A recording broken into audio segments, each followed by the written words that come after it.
I had wonderful parents. I had a beautiful life, yet within that life, I felt so disconnected and so lost and so broken.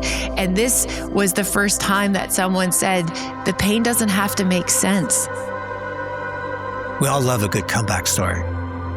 And if it's Hollywood scripted, you know before the first kernel is chewed that the underdog will come out on top. But that isn't why you're there. You're there to see how their journey unfolds. But real life, that's unscripted. There's no box office endings.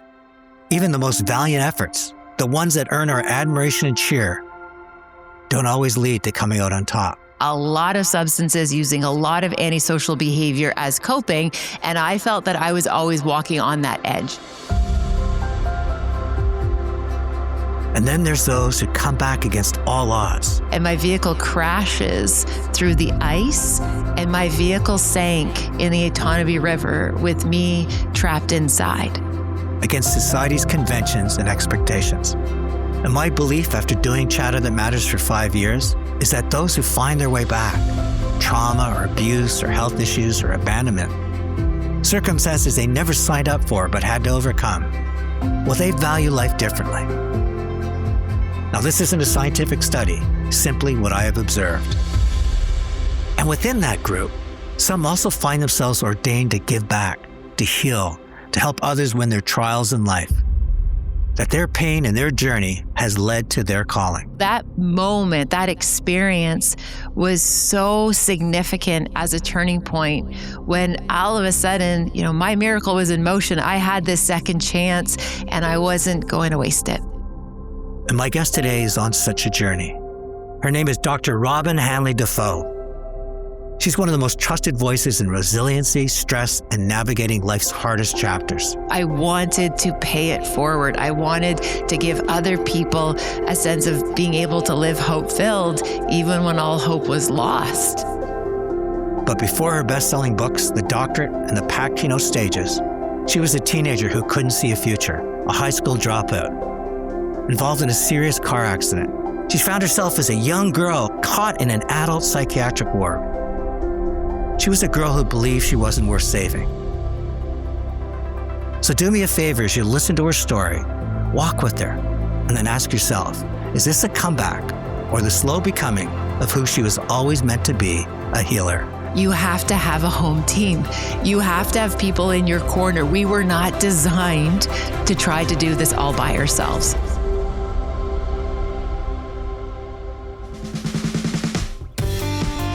Hi, it's Tony Chapman. Thank you for listening to Chatter That Matters, presented by RBC. If you can, please subscribe to the podcast. And ratings and reviews, well, they're always welcome and they're always appreciated. Dr. Robyne Hanley-Dafoe, welcome to Chatter That Matters. Wow, Tony, thank you for having me today. We've been planning this for a while, and I've become such a fan of your YouTube channel, and we're going to get into a lot of the work that you do and the important work you're doing. But before the books and stages and Robyn 2.0, at age 13 or 14, you talk about living in two lanes. One that looked okay on the outside, but when you opened the hood, everything was falling apart. What was life like? Yeah. So, Tony, I appreciate how you set that up. And you're absolutely right. I feel on one part of my life, it looked on the surface, as you said, as though it was pretty good. Like, I was a competitive athlete, doing okay with socially, with, family system, like things from the outside look like I was a pretty average teenager with a lot of privilege and a lot of opportunities. And in this life that I was occupying, there was such a big part that felt so disconnected. I felt rudderless. I felt lost and didn't feel as if I really belonged anywhere. And that tension between where I was living and how I was living and how I felt on the inside created enormous amounts of stress for me. Did your parents even know what was going on, or were they just so caught up in the fact that they had this beautiful girl who was such an athlete? And did they really get a sense that there was pain inside? I think to a certain degree, yes, in the sense that things were just more difficult for Robyn, whether it be getting along with friends, whether it be relationship with a sibling. Like I felt as though my parents perhaps had to walk a little bit carefully around me because I was very emotional. I was very unpredictable. So there was always, I think, a sense that it wasn't quite as smooth sailing as perhaps it might be for other people. But I don't think any of us could have anticipated what the next few years were going to bring. And you start in a real spiral, and then words like you're broken, you're a lost cause, and you become a dropout. So, I mean, that the hood suddenly comes open and everything starts to fall apart. How did that happen so quickly? Yeah, it was absolutely a rapid decline, which is interesting. In hindsight, it was this slow, steady erosion over a series of years. And then all of a sudden, it was if kind of, as you said, those kind of wheels came off. And for me, the area was always around school. So I was very, very different in terms of my approach as a learner. Remember being pulled out of regular class very, very early. I believe as little as grade 2, pulled aside because I wasn't learning at the same pace as everybody else. And, I remember almost going into high school with almost to the point where I wasn't able to read. And I actually recall when my parents actually discovered my reading skills were so far behind, and we're having kind of a family movie night. We're all watching movies and there were subtitles and I was completely lost. And I remember I was in grade 7 and they said, Robyn, it's like right there on the screen. And they're like, you can read that, can't you? And Tony, I wasn't able to read or keep up with it. So all of a sudden it was like, oh my goodness. And by the time grade 8 rolls around, educators are advising me that, you're really not smart enough to go to high school, but, by law you have to, but really didn't anticipate me having a bright future academically. So by the time grade 10 rolled around and I was really struggling in my courses, it was a matter of just realizing this wasn't for me. And was there any substances involved? Because often when you see people can't cope within their existing life and then substances arrive, they feel that might be their path out.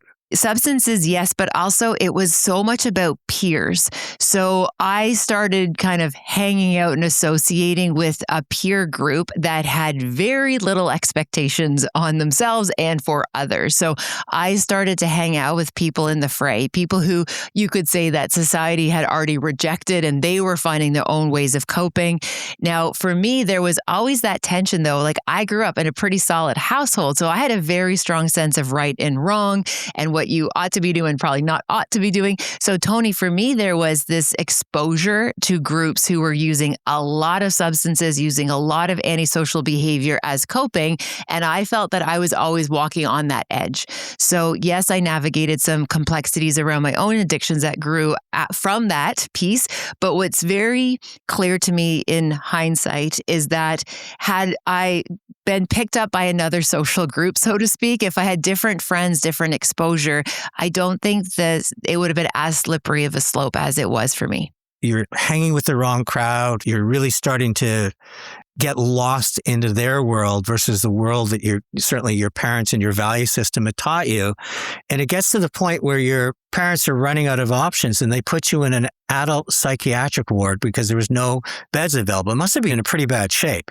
Yeah, absolutely. And what was interesting about my hospitalization was I recall going to school that morning. I was a grade 10 student and I went to school, grade 11 student, and I went to school and I had spoken to a counselor at school.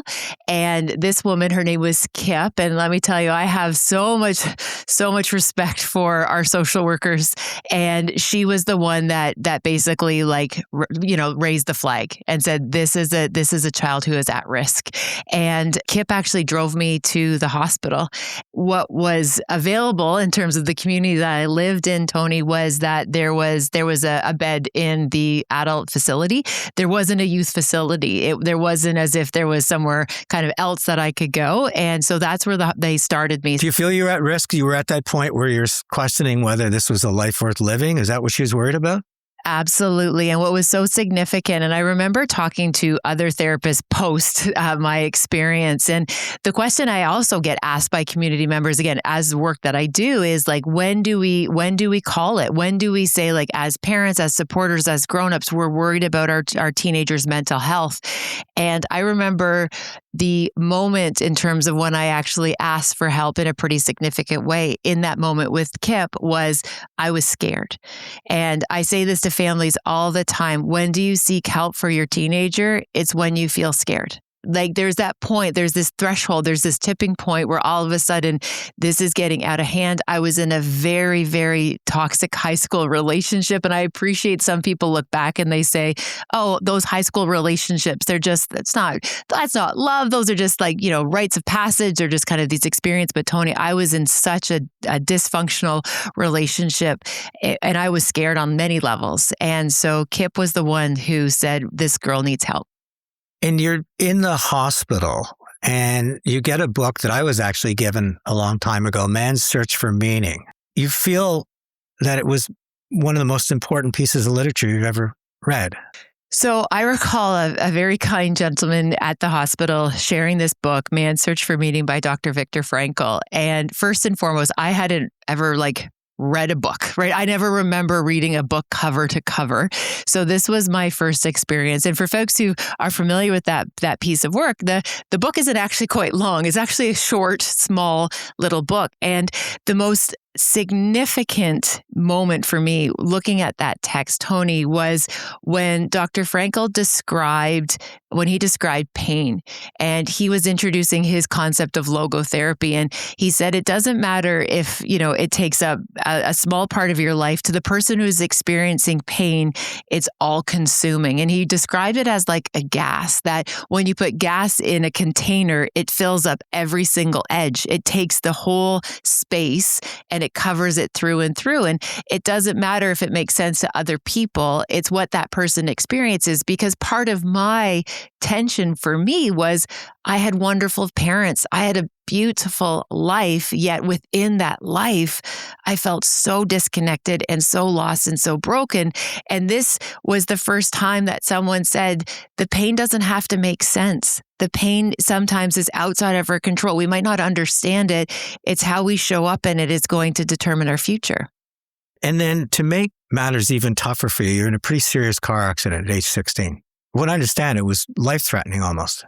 Oh, it was life-threatening. It was a complete, massive, catastrophic car accident that absolutely changed the course of trajectory for my life and other lives as well. And I was, living in a new community. My family had recently moved, and I was driving home late at night, and a snowstorm rolled in. And I was a very new driver. I believe I only had my license for less than a week. I wasn't skilled to drive in that weather. And the vehicle ended up sliding off the road. It goes down an embankment. And my vehicle crashes through the ice, and my vehicle sank in the Otonabee River with me trapped inside. So, Tony, imagine within seconds, this frigid cold water comes rushing through the floorboards, and you're drowning, entombed in a car. In that moment, I wasn't feeling scared, despite my situation. I felt angry, and I was so angry that I couldn't protect my mother from what was about to happen. I described it in the book as this emotional echo. It was just a feeling. I didn't hear her voice. It was just a feeling. It was just this sense that she would have told me that I could do hard things. It's something she had said to me all of my years growing up, even when things were difficult. She just really encouraged me to believe that I could do hard things. And with that borrowed courage, I was able to get out of the vehicle through the window.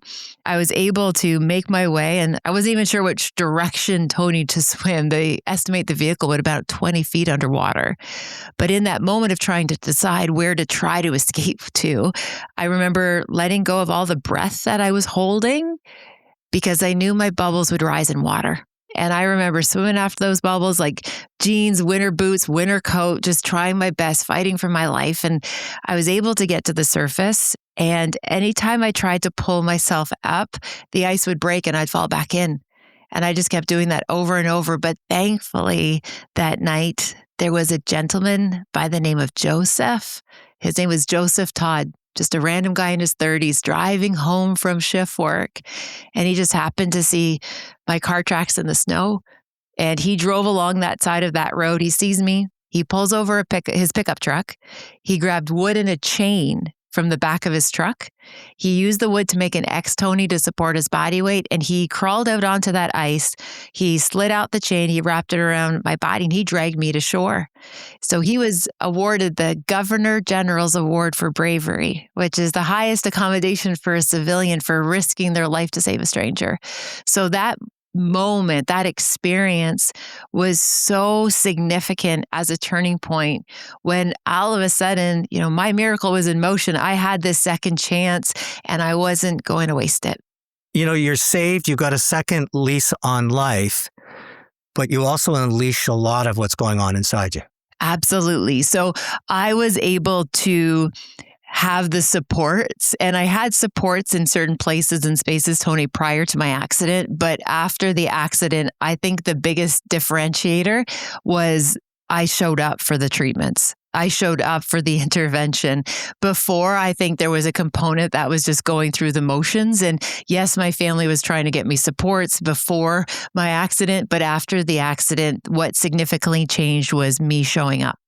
And from someone that had only read one book, you go on to have 11 years of university. To me, that's almost a Hollywood script. What changed for you, and how did you find a way to get your doctorate and to learn, knowing how difficult it was for you to even read simple words? I very much felt like my life was spared, and it didn't make sense as to why I was rescued from my own life, from my own experience. Like nothing was making sense. And what was so important to me was to make that effort, whether you call it a miracle, whatever you want to describe it as, is to make it worth it, in the sense of, if I am given a second chance, and I know so many people are not afforded the privilege of a comeback, I thought the comeback and the opportunity for a privilege, again, that privilege of being able to rebuild a life, was something that I owed it to the world. Like I owed it to, and I felt indebted in the most honored-filled way. Like it wasn't like I have to make the best of it because I was spared. It was like, no. I wanted to pay it forward. I wanted to give other people a sense of being able to live hope-filled even when all hope was lost. How did it feel for you and your parents when you get your undergraduate, then your master's degree, and by the time you get your doctorate, they go, well, that's just Robyn? Or was it, each one of them to me would be like such a massive accomplishment? Thank you. And my father and I often talk about the idea that he is my knowledge holder, my father, because he is really the only person who knows how dark and how deep the valley was for me. A lot of folks come into my life in later chapters and they see that student who's been able to, again, have good success academically, been able to build a pretty substantive career, and they're seeing kind of like these other chapters. But my father, Michael, is the one who knows my story. He knows that, again, as my knowledge holder, and each step of the way of my comeback, my recovery has been celebrated in my family. My dad is the one who knows specifically how hard that journey is. And I also love that idea when people meet me and we spend time in community, they say, like, I can't even imagine that being part of your story. Like, you're just so far away from that part. Yet I still hold that part of my life as that vulnerable, really broken, scared teenager. I hold her so close. I still feel those edges in every single day because it's part of who I am. It's part of my story. Do you ever worry they're going to come back? There was a season when, for many, many years after my accident, after my sobriety, after my recovery, that I would have some very, very dark pulls again, whether that be through impulse around addiction, whether that be just that negative self-talk, that self-harm. Like those tendencies were very, very strong. If something bad happened, again, my head would be thinking about an escape in some form or another. What ended up happening was meeting those parts of myself and being able, again, with a ton of therapy, a lot of support, being able to say, I don't need to go that way anymore. To be like, I understand why I have conditioned myself to have these type of reactions, these types of experiences, but I don't have to think like this anymore. I don't have to look for these dramatic strategies of coping. And it was this idea about tell, don't show. I don't need to show the world through harm how much I'm hurting. I have the skills and the language to be able to tell people now. And that's one of the things I think a lot of folks sometimes miss, is the fact that recoveries are never linear. They're very bumpy. There were lots of turbulence. A lot of it was inside work. A lot of it was outside work, putting myself in situations and environments where I was well-resourced. And I'm very, very proud of that work and getting on so far on the other side of it, Tony, that I just have so many other resources to use so those dark days don't stick around like they used to. But they must give you extraordinary empathy when you're helping others. I can't even describe to you how grateful I am that when somebody is hurting so deeply, especially if they're worried about their teenagers, that I can say, I believe you. And I say it not just from showing compassion, but deep, deep empathy. So when a parent pulls me aside after an event and says, my teenager's, having a very similar teenagerhood that you've described and they're scared, I can say, I believe you. I know what that feels like to feel that helplessness and that hopelessness that takes hold of us. And to be able to share, every person's story is different. And I don't ever want to be used as I can do it, so can you. That's not the intention of my work.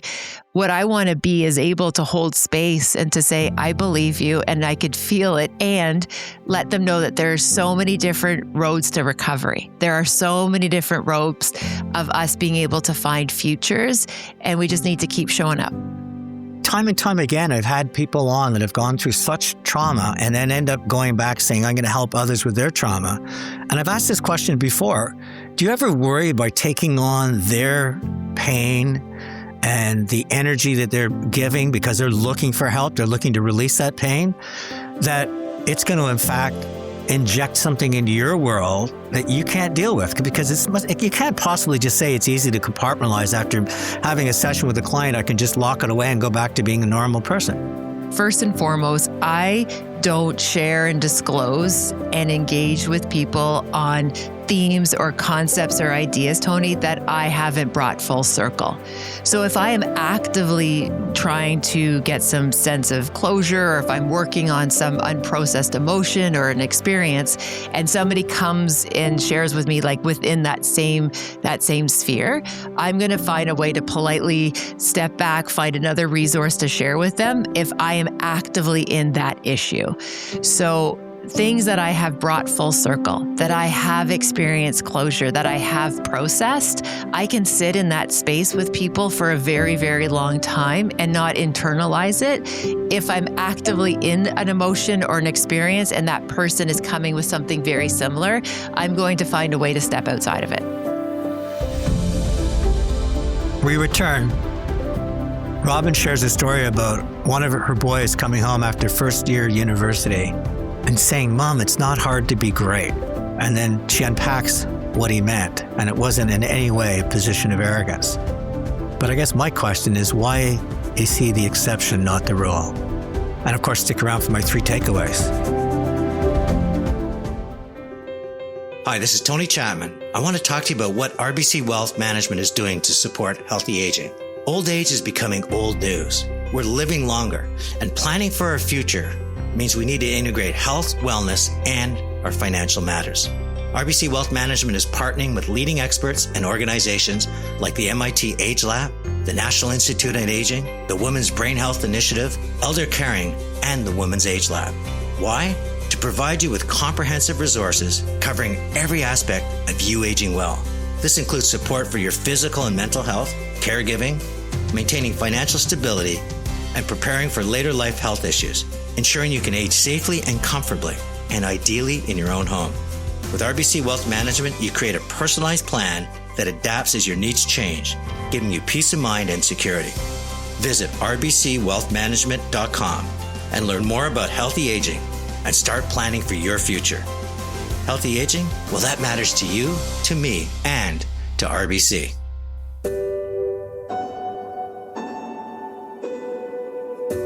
When I was diagnosed later with learning disabilities and ADHD, it was this massive unlock because that wasn't that I didn't have the potential to be a good learner. It was just I didn't have the learning to learn skills.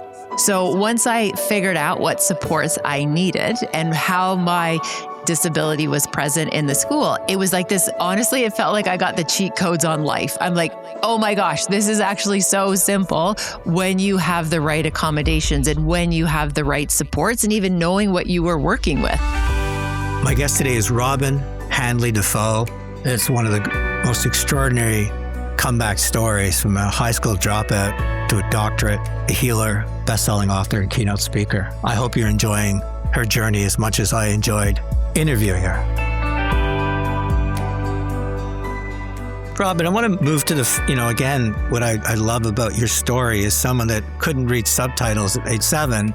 Your first book, Everyday Resiliency, and how important that is today, because I think we are just so overpowered by a sense of impossibility, often brought on by just the sheer volume of negativity out there. I don't think the world is anywhere near as bad as people feel, but everywhere you turn, the sky's falling. So talk to me about Everyday Resiliency. Just break down the 5 pillars, because I thought they were surprisingly simple, but incredibly resilient to build a life on.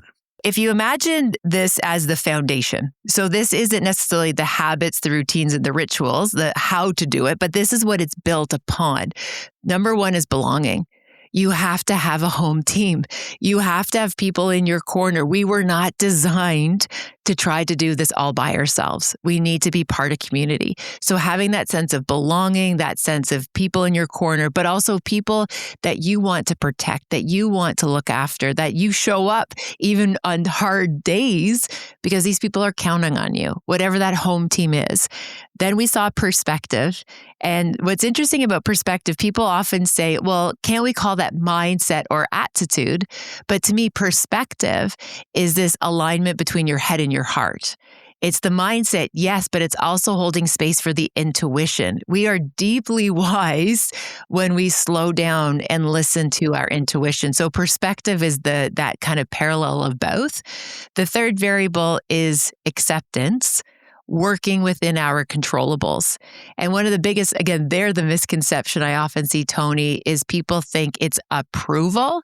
Acceptance doesn't mean approval. It doesn't mean we like the circumstances. Very much it's the opposite oftentimes. What it means is I am willing to work with the variables within my control. So instead of trying to put my energy and focus on things that I don't have or I cannot change, especially things like the past, the idea is, what do we do in the moment? What's our next right move? And the fourth variable, which I think the world needs such a big dose of, is the power of hope, choosing to live hope-filled. And the last, which is a wee bit of the wild card, we found that resilient people are really funny. So there's this component of humor, being able, even in difficult seasons, to find just even micro moments of merriment, joy, play, silliness. It's how people get through the most difficult seasons of their lives. Very often comedians come from this horrific background. Trauma, abuse, abandonment, living in cars. And Jim Carrey's a great example of that. And yet they somehow find humor, very often make other people laugh. But then the sad part of it is very often they're never really repaired. When I think, for example, of Robin Williams. Yes. They almost remind me of where you were as a teenager, that when you opened the hood and looked inside, it wasn't working. And it was so fascinating when we think about humor. And you're absolutely right. There are so many stories and tragedies even of people who are, again, some of the funniest people on the planet, yet they carry such darkness. They carry such heaviness, such complexities.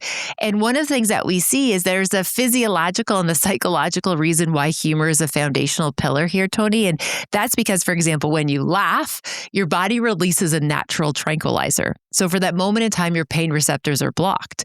Now, that doesn't solve your problems, but what it does is it offers a moment of relief. It offers a moment of you just to exhale and be able to lighten something that might be really heavy or dark. And I think another reason where humor plays a significant role is when you have seen the darkness, like when you have seen it as bad as it can get for some people, or how heavy and how much it hurts, you are able to find little pockets and micro moments everywhere. When you've actually seen the parts that most people are scared to even know exist, and you've walked through it, there's times where you're like, it doesn't get worse than this, right? Like you know that you have a confidence that there's ways to find relief even in the worst storms. part of your writing, you remind me a little bit of Professor Scott Galloway in the sense that you are not a contrarian to be a contrarian. That would be a Joe Rogan, but more that you take things that we feel are common knowledge and you challenge them. And a great example is your second book, Stress Wisely, where you reframe stress as something to work with, not against. I remember the origin around Stress Wisely is, all the things that I was hearing about stress and everything that folks were talking about around burnout, around depletion. What I got really concerned about was the fact that we were hearing all these strategies or these tools or these ideas to get rid of stress. Meanwhile, I was sitting there thinking, but the reality is stress is our greatest ally. It is our defense mechanism. It's our first line of defense. It lets us know when we've been wronged. It lets us know what's important. It lets us know where to put our focus. And I was so almost at a loss as to why do people want to get rid of this? Because this is the thing that kept me alive. This is the thing that I know allows me to walk into a situation, for example, to circle back to an earlier question, see the environment, read the environment, realize, hey, somebody with a past and addictions, these aren't my people. And it lets me leave the room, right? So I was so perplexed as to why people wanted to get rid of stress. And I wanted to think about, well, how do we work from it within our biology in a way to use it in a way it was designed for? And what came to me was this notion that if we actually were able to recognize when we were in a state of overwhelm or when we recognized we were in distress and invited ourselves to get back into a place of regulation, by gosh, being able to be calm in chaos is a superpower. And even to circle back to your earlier question, how does somebody with a past, with trauma and addictions work with people with traumas, addictions, but also very, very high performers and whatnot? It's because I'm okay in the discomfort because I understand what that feels like. And I understand what do I need to do to visit the discomfort. And I also know how to re-regulate my nervous system after I've experienced any type of a stressor. So that really started the conversation about, is there a different way to think about this idea? And as you've come through all of this, what's your relationship like with your siblings now or with people around you? Because very often, again, I find healers are almost, they hate to use the word prophets or messiahs, but they often walk their own path. It's not necessarily as easy for them to jump into a world where everybody's just being normal when you approach the world as a healer. Does that make sense? People have a tendency, Tony, of holding us in terms of who we are, what we're about, our skills, our gifts, and our talents. People hold us in the chapter that they walked in on. So if somebody meets me today, they're seeing somebody who, again, has built a very healthy family, a really strong career. They're walking in and they know me at this chapter. Now, people who have walked in different chapters in my life and met me as a teenager, they would hold a very different worldview about me when I was 16 versus when I am 46. I hold a lot of compassion that we change, we evolve. It's a privilege of being alive and aging that we're able to shed these layers, learn about different parts of ourselves and show up differently. And I appreciate for some people that's harder to accept someone where they are now when they know kind of where they were before, depending on the chapter of their lives they walked in on. So I have a very close relationship with members of my family, and I know they are proud of the work that I've done. They celebrate the fact that I'm able to be of service to other people, that I've made the most of some challenging situations, and I also recognize there's going to be people who perhaps might not be able to kind of understand why this is what I choose to do, or this is where I spend time. Do you feel you belong in what I would call a normal society? Just like everyday things happening around it? Or the path that you've carried forward, is it difficult for you to just be Robyn having a cup of coffee with a friend? I think when you've experienced grief, the way I've experienced grief and trauma and addictions and other mental health challenges and learning disabilities, you lose the ability to not see things. And what I mean by that is there are things that I cannot unsee. There are things that I cannot unhear. So when I walk down the street, I see the unhome person. I can't not see the things that are all around me. And I don't think that's necessarily a bad thing or a good thing. It just is that I'm far more sensitive to the world around me because I've experienced what it's like to be on the fray. I've also experienced some what we would perceive as success. And for example, that success could have been from the outside looking in yet again was, here I was, full-time job at the university. I was set up, everything was great, but I was in a situation where it wasn't my best choice at the time any longer. And having to leave my dream job of having a full-time permanent position at the university, leaving it to become an entrepreneur, that wasn't a very smooth transition, but it was a transition that I felt called to do because that drive to be of service, to be useful, to help people, it's very, very deep. And it's also very loud in the sense that, yes, this might have made sense for me to stay in the academy. It was secure, it was stable, and it was safe. But I had this pull to use my skills and my talents and my gifts in another way. And you talk about pull, and you also talk about hope is not a feeling, but a strategy. When hope feels far away, how do we begin again? That intuition you sort of introduced as that head and heart, you sound like a lot of your life is guided by intuition. Yeah, absolutely. There's a lot of faith and there's a lot of intuition and just slowing down to listen to myself in terms of, how do I feel? What makes most sense? How could I be useful living in my values? And I could share with you just briefly. I remember, somebody years ago had asked me on a podcast, they said, you have this healthy relationship with your partner, despite having lots of bumpy relationships in the past. You have these 3 amazing teenagers. Like, how did you figure this out? And they said, what made you, pick your husband? You've been able to build this big, bright future. How did you do it? And I said, I married my husband because he was good for my nervous system. And I don't think that was the response she was hoping for, but it was so true because when I was, Jeff was my best friend. And when I was around him, my nervous system was at ease. I was just at this place of trust, this place of safety and security, which I'd never felt before in a relationship. So my life very much personally has been guided by my intuition and learning to trust myself, and also professionally trusting that I'm well resourced to be able to figure this out. I can bet on myself in some situations and I can build that stability that I need to be able to provide a livelihood and lifestyle for my family.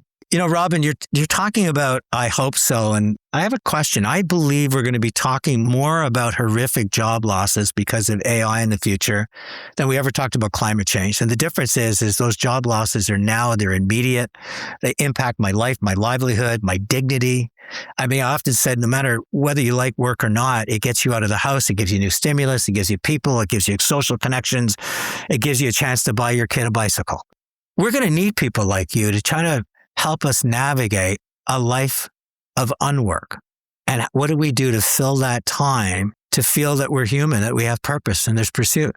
There was an economist over 100 years ago that wrote an article that said, with all of the future developments that were on the horizon, and again, Tony, this was 100 years ago, he said, my greatest fear for the human race was they will have so much time for leisure, they won't know what to do with themselves. Now, I don't know about you, but leisure isn't falling onto my lap. I have to create a container to be able to have more time off or time outside of work than before, like what this person was projecting. So what I think is super important to recognize is that there is going to be an absolute shift, and our society is evolving faster than our biology and our psychology is evolving, right? So the world is speeding up at this new pace that physiologically we're not quite catching up with yet. So what I think is going to be super important is how we see ourselves in terms of our identities. So with the industrial age, we see ourselves by our work. So for example, when you meet somebody, we ask them, what do you do? Because that measures the level of respect that we are going to show them.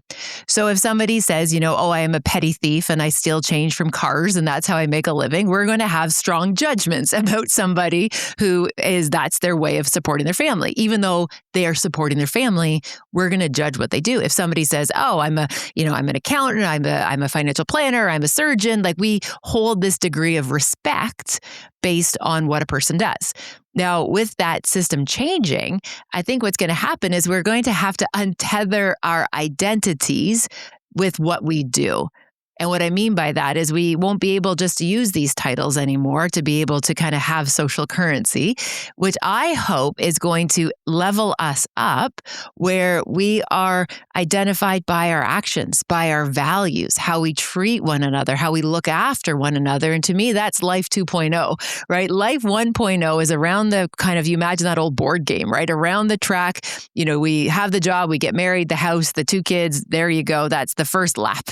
I like to think life 2.0, the second lap, is this idea around virtue and character and how we treat one another and how we come together. And there's enormous amounts of research that when there is a degree of shared resources. So, for example, I'm thinking about in California where they did the study where they gave $750 to an unhomed person. That radically transformed that person's life. And the amount of people who benefited from that shared resource, it was so significant. So there's going to be, I hope, this shift because the currency and the resources will still be there. How we use them and how we define them is what's going to look different. And we get to co-create what that looks like, which I think there's a lot of hope in that. I hope that you're very involved in those conversations because I think we have to look at it with positivity and possibility versus checking out. And I think there's too many young males right now that feel they can't get a rung on the ladder. 2 or 3 years pass and they've lost their self-esteem. They're lost in a world of, I call it porn pot and gaming. And they need people like you to reach out and say, there's a different path in life. So as a mother of 2 young men, right? I have 3 young adults. And I remember my oldest son coming back from his first year university. And he said to me, Mom, I don't know if this makes sense, which I always love when they start with the, I don't know if this makes sense, because that idea is just germinating, right? Like it's a new idea for them. And he said, it's actually not hard right now to be great. And I said, tell me more. And he said, I went in there, my first lecture, I introduced myself to the professor and you would have thought that I unlocked a secret code. And, he introduced himself. We had a great conversation. I met my TAs. I feel so set up for success. And he said, and it was all just because I introduced myself. He said, it is not hard to be great right now. Do the basics. He said, Mama, these are the things that you taught me. Don't show up to someone's house without something, right? He's like, and he started to list all of these very simple practices, Tony, that I never intentionally sat down and said, I want to create a 21-year-old who is mindfully, I never set out on this journey to raise him in a particular way, but he even made a reference that he lived in residence, got invited to a kind of a house party in another building. And he brought something over, just again, it was just chips, nachos. Nothing special. And he brought them over and everyone was like, oh my gosh, Hunter, that is so amazing. And he said to me, he goes, Mom, stand up to shake someone's hand. He's like, all of this stuff, literally, it is not hard to be great if you do the simple things consistently. And it was like, dude, you literally just unlocked adulthood. You are going to be just fine in this big world, because I believe he's right that right now, because there is so much stressors and so many folks feeling a bit out of sorts, when you have that one person who shows up, who makes that initial contact, that just reaches out, it's amazing what happens when we go back to human connection. So Robyn, you're halfway through your career.